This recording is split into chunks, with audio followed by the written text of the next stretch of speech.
Hi everyone, Renee here from Morley Library with another virtual Craft of the Month Club class. Today we are going to make storybook flowers to go with our summer reading theme, Reimagine Your Story, which runs July 6th through the 31st. All right, let's get started.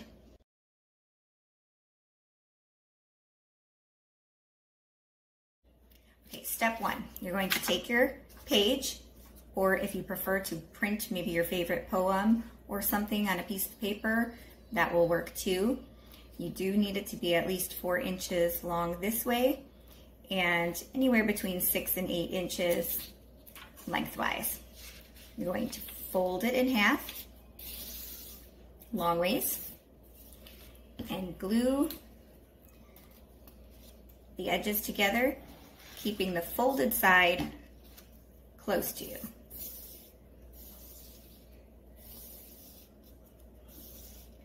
Okay, you don't want to use too much glue because it is paper and it will start to warp and stretch. Okay, that's it for the first step.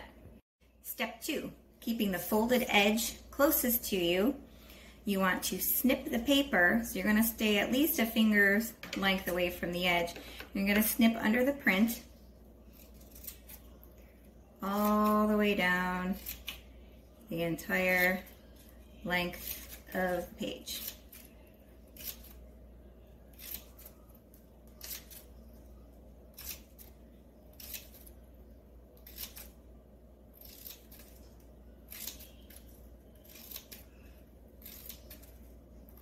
It's okay if they're not totally perfect because no petals on flowers are perfect.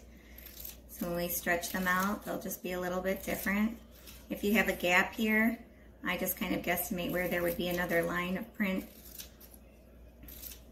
So I went above this one, below this one, so that I still have even flowers. And I'm gonna go back here because I have, this edge is all white and I don't want an all white petal there. Okay, that's it for step 2. Step 3, we are going to add our paper to the dowel. So if you have a wooden dowel, the flat edge that we left uncut, we're going to only do a tiny bit of glue at a time because this is going to spread, and you're going to slowly roll it onto the dowel. And you want to make sure you keep it really tight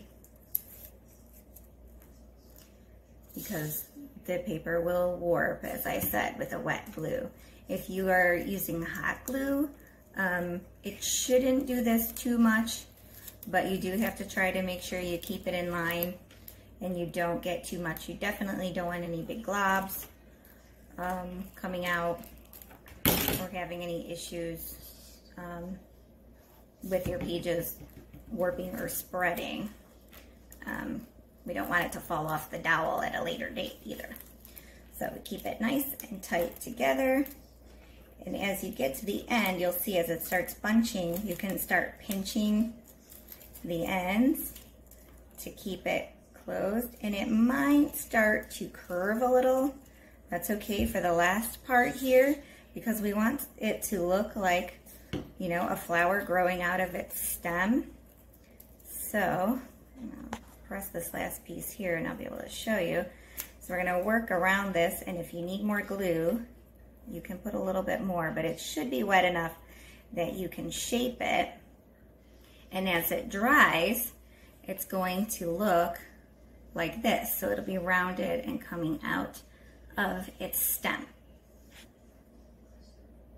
Okay, our last step is going to be spreading out the petals and adding the button to the middle, like this. So you have a cute little storybook flower in the end. Now, if you don't have a dowel or you don't want to cut up a book, which I completely understand, you can use a pencil for this. You can use skewers. These are actual kitchen skewers for kebabs. So whatever you have at home, as long as it's kind of a skinny rod, it'll work. And then for the pages, if you want to print out your favorite poem or lyrics to your favorite song, cut up a magazine, all of those will work as well. So lots of options with this. We hope you share your finished projects with us in the comments section and just have fun with this. Join us all month long. We've got a lot of virtual programs this whole month for summer reading. We are reimagining your story. So lots of different fun activities to do. morleylibrary.org. Check it out. Registration has already started, but it goes all month long. So we hope to see you soon. Thank you for joining me and have a great summer. Bye-bye.